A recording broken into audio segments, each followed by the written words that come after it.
As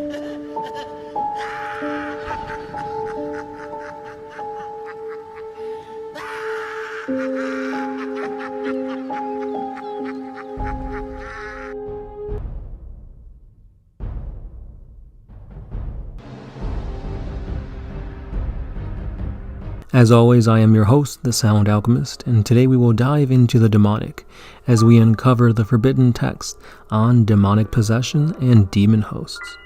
So with that being said, let's dive right in. Demons in the 40k universe are creatures bound to the warp, and as such, they cannot manifest into real space at their whim. Most demons will fall under one of the four chaos gods, Khorne, Tzeentch, Slaanesh, or Nurgle. But some remain undivided. The lesser and greater demons of these gods can more easily enter real space via a warp tear or demonic summoning. However, all demons can enter the mind of a vulnerable psyker and use that person as a conduit to traverse the immaterium. These unfortunate souls are what we call demon hosts. Now, a demon host and a possessed person are two completely different things. A possessed is a person who has a demon enter their body against the person's will, and the demon is actively trying to do that. A demon host, however, may or may not be against the person's will, but the demon is unwillingly bound to that person, generally by an outside force. Depending on the ritual used, the demon host is generally being controlled by another mortal, usually to fight chaos with chaos. This is most often used by the Inquisition to gather information, or like I said, for battle. These inquisitors of the Ordo Malleus who enact such a foul ritual teeter on the edge of heresy. The process by which one binds a demon to a host body involves the host willing or not to become inscribed with many runes of binding, chains, padlocks, amulets, but the most important is that of the rune of voiding, which allows the demon to bind to the host's soul itself. Then the incantation of binding, the litany of servitude, and the words of entrapment are chanted. The ritual is then complete once the following words are spoken. In servitutem abduco, I bind thee forever into this host. Now over time, the host will become more and more demonic in appearance. Blood-red eyes, fangs, horns. Each host will vary drastically depending on the demon bound to them, but all hosts will manifest psychic powers. Again, these powers will differ depending on the demon. The stronger the demon, the more torment and suffering the host body becomes, but at the same time, if you want the strength of the demon to show, the bindings have to be weaker, which will allow the demon to have more control and more freedom, which is a very, very careful give and take, because if you give the demon too much power, he'll rebel and end up killing you. If you don't give the demon enough power, then you may not be able to accomplish your goals. Now, usually when the demon host has this demon bound to them, they can live for long periods of time. But the mortal body does take damage. So for example, if the host doesn't go outright insane or die at the hands of the one who bound the demon to them, then generally the demon will just bide their time and do anything in their power to trick and or lie their way towards freedom. In the lore of Warhammer 40k, there are many notable demon hosts. One is that of Suferus. This is what the lore states. Like all demon hosts, Suferus is a foul and unholy thing, the very existence of which defies nature. Suferus is unique in that, added to his silver chains and occult brands that bind its host body, charms and talismans of Xenos origin adorn its blasphemous form. It is impossible to say if these objects were intended for such use, or the heretics that bound Suferus repurposed them. While a demon may, on rare occasion, deign to inhabit the flesh of a mortal indefinitely, such a state is akin to imprisonment for most descendants of the warp. Indeed, Suferus was unwillingly created in its current form by parties unknown, who clearly possess powerful and damnable knowledge. Upon escaping its stasis prison, Suferus was initially weakened, perhaps an after effect of the psychic choir that kept him subdued. Ever spiteful and bloodthirsty, its first act was to slaughter its wardens. Now it prowls the undertunnels of Hive Desolium on the world of Desolium itself, slowly regaining its strength and plotting against its captors. Even if this body is destroyed, the demon within will remember every sight and surely will return to revisit and engage in its vengeful desires. Another notable demon host is known simply as the Burning One. The Burning One is one of the most feared demon hosts in the whole Calixis sector. The name of the acolyte who became the Burning One is lost, as is the name of the demon who resides within him. What is known is that he was created by the radical Inquisitor Cal Zorn as a way to store vast amounts of forbidden lore without tainting the minds of his personal retinue. Originally thrice bound, as only his mental faculties were required, the Burning One at some point acquired the knowledge of how to break his conditioning, despite his inability to break the wards binding him inside of his human host. The demon host immediately slew Inquisitor Zorn, and several of his retinue as well. It is believed that his first victim was a young sanctioned psyker who had been enticed to assist him in his escape. And with that being said, we have come to the end of yet another gruesome, scary 40k video. Let me know what you thought about demon hosts. Would you be able to bind one of your friends as a host to get information or fight chaos with chaos? I don't know, because that seems very risky in my opinion, but depending on the ends, they may justify the means. So again guys, we've got creepy videos coming all week long, so stay subscribed for more creepy 40k lore. The Doctor of Pain and Anguish, the Homunculus. This Homunculus has been honestly one of the more gruesome things I've read throughout all of 40k, probably except for the Demon Kulaba. But if you guys don't like body horror, if you guys are terrified of evil dolls, like this is probably one of the worst things to read into and find out all the lore for. Because the Dark Eldar, the Drukhari, they're already all about pain and torture and whatnot, but the Homunculus takes it to another level. So with that being said, let's dive into this creepy lore. Deep in the pain pits of Kamara, you'll find the Homunculus creating works of art. These insane Drukhari work diligently upon their unfortunate prisoners, where they conduct symphonies of agony via pain and torture. They specialize in molding the body and soul of their victims into a new, monstrous shape. They have modified their own bodies tremendously, to the point where they barely resemble an Eldari. They've disemboweled their bellies, ripped out their own hearts, and have sewn upon their shoulders a muscle-like bag to house their organs. This allows for stimulants, alchemical mixtures, and other drugs to be more easily injected into their bodies. Some homunculi have even replaced their veins with more durable material to allow poison ichor or even acid to replace their blood. Their tall, gaunt appearance is due to them elongating their spinal columns, removing all unnecessary organs and viscera. Through hundreds of thousands of years of experimentation, the homunculi has attained immortality, but long ago their sense of rationality perished. Most have become obsessed and even crazed. Others are vain and proud, but all homunculus have a vast intellect of the body. And as such, covens were created to allow like-minded flesh sculptors to practice their crafts. For example, the Nemesenes wish to kill every living creature in the galaxy in the most glorious of ways possible. Entire species have gone extinct, all for a homunculus to find out the secrets of their death.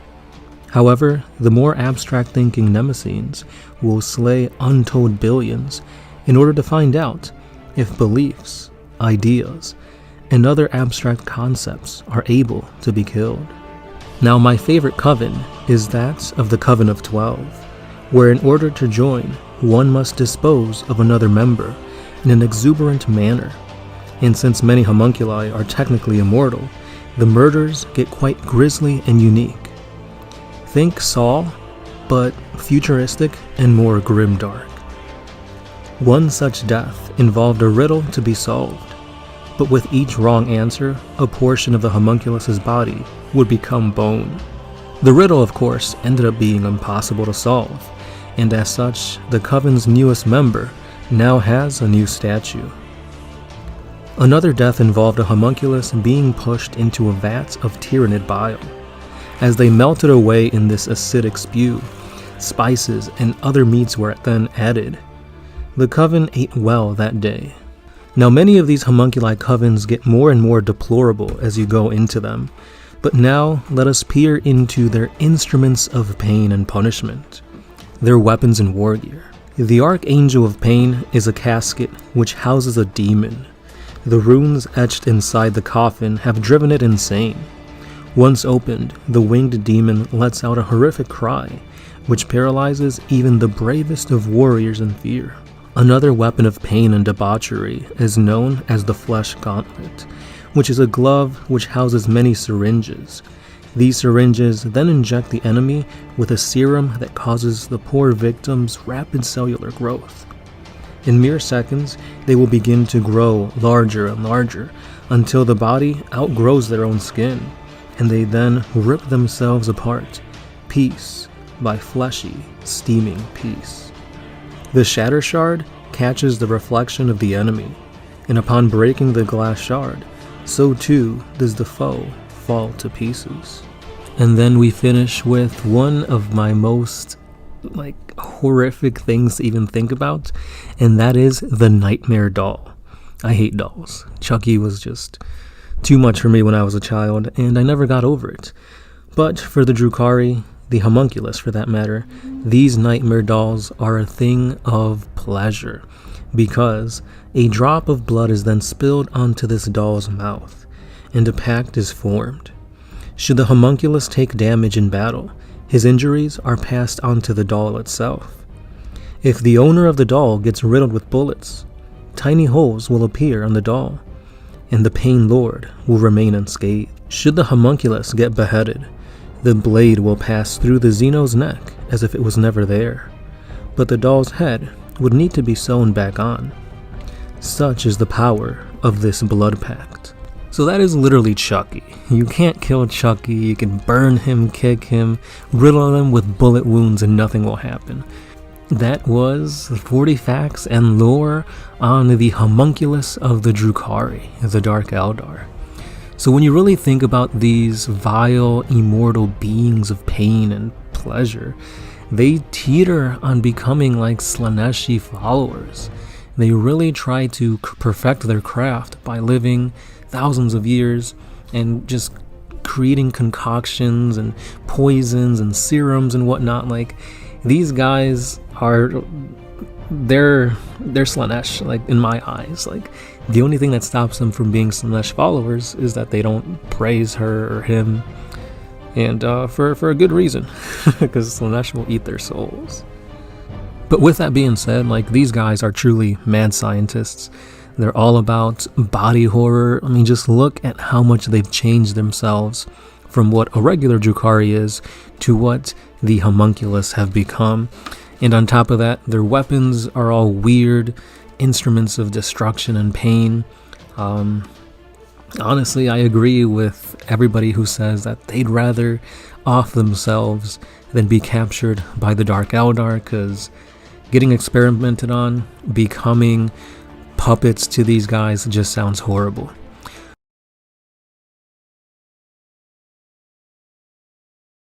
It was my first solo assignment as an Inquisitor. I was to go investigate an Agramoon that had gone dark. 2 Vox communications were sent out, stating that people had gone missing and livestock were being found mutilated and drained of blood. My first thought was a predatory animal, but the third and last Vox meant that there was something sinister going on. It was partially corrupted, but I gathered that there were flashing lights in the sky before the disappearances, and that many people had begun to have headaches soon after the lights disappeared. I landed upon the Agramoon of Alask 51. The main manufactorum was located on the dark side of the moon under a biodome that generated an eerie green light which allowed the vegetation to grow. Most of these fluorescent lights had stopped working, so I had to rely on my cyberhound, Sasha, and her enhanced sight and smell. I should have gotten my augmentations before this assignment, but we were short on manpower after that damn cicatrix maledictum spawned across the galaxy. No matter. My hand flamer and power sword had never let me down. As Sasha and I made our way towards the entrance of the dome, she picked up a scent. We strayed towards a hole in the dome's glass wall, perfectly circular, yet the glass bubbled around it. Something of intensely high heat was used to break in. I continued to follow Sasha through the stalks of vegetation until she began barking. A few feet ahead, I could see someone's foot poking out from the stalks. The stench of blood and rot filled my nose. Poor soul. Whatever happened here only left a leg and a few rib bones left. May your soul be forever in the grace of the Emperor. This murder must have happened a while ago. The ground had already absorbed the blood, leaving only a dark stain on the soil. Sasha begins to growl as I hear rustling behind us. I draw my hand flamer as I call out, "Inquisitor Anastasia of the Ordo Xenos, I order you to reveal yourself." Silence. I can vaguely make out a humanoid silhouette. The fluorescent light flickers, and under the green hue, 2 more silhouettes appear. Just then, a blur passes right in front of me. Before I could comprehend what had happened, Sasha was gone. Whatever took her ran into the crops. As I turned to run after it, something hit me from behind, knocking me down. My hand flamer rolled just out of reach. I went to punch my assailant, but to my surprise, it was one of the farmhands. Foaming at the mouth, and clearly in a daze, he was covered in scratches and dried blood.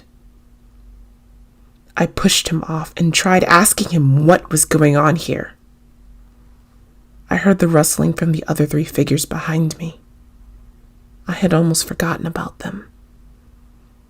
I nearly emptied my lunch onto the floor. The 3 of them were just muscle, their skin flayed off, but the most revolting thing was that they were covered in eyeballs. Be it some virus or the taint of chaos that caused this, their lives end here. I activate my power sword and began to slice the corrupted bodies. Even in pieces, they still wriggled towards me. I hear a whimper come from my right. "Sasha!" I dart as fast as I can, and as I come to a clearing in the crops, I freeze. Sasha was torn in half, her entrails hanging out of the bloody maw of an air-cased Tau. The Xenos' lifeless eyes stared directly at me. It slowly rose up, its gaunt figure towering over me. It brushed away the viscera from its mouth. His lower jaw's flesh peeled off alongside it, revealing more of those eyes. I reach for my flamer, but it's not at my hip. I never picked it back up. By the time I could position myself to slash at it with my power sword, his fist connects with my face. Blood gushes from my nose. My vision gets dazed and, again, a blow to my stomach knocks me down.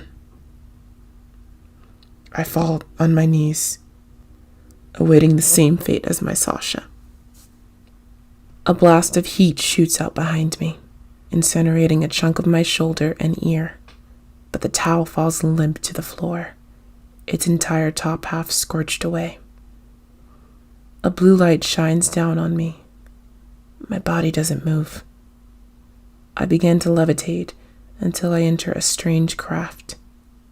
Someone or something approached me from behind. I'm injected with a strange liquid, and I pass out. I'm awoken to a bright white light and 2 air-cast tau. Once again, my body is frozen still. The pain was unbearable as they removed pieces of my body, my nails, then my fingers. I thought I saw some of my organs being pulled out too. How I retained consciousness through it all, only the Emperor knows. I noticed that the more they tore off me, the more they put in. I couldn't tell what they were putting in me, but it felt like a blazing hot raindrops all over me, the heat searing its way to the bone. I couldn't take it anymore. I wanted to die. I welcomed the sweet embrace of nothingness, but it never came. Years went by, and I thought I would get used to the pain. I never did. I hoped my captors would lose interest. They never did. And then the bright white light that had become my world turned dark. Gravity pulled me down to the cold, hard ground below. Was this grass? Dirt? I couldn't believe it. I tried to stand, but my muscles had atrophied over the years. I pulled myself across the ground. The pain was astronomical, but I was determined to move. I then realized it hurt so much because I was dragging my flesh across the ground. I don't know what went through my brain, but I began writhing until just my muscles remained. I felt an awakening in me, like if the truth of the universe was becoming clear. I rose my arm up towards the stars, eyes peeking out through my muscle fibers. I have advanced beyond mortals. My eyes are set on one being, one God, the architect of my creation. Zeech.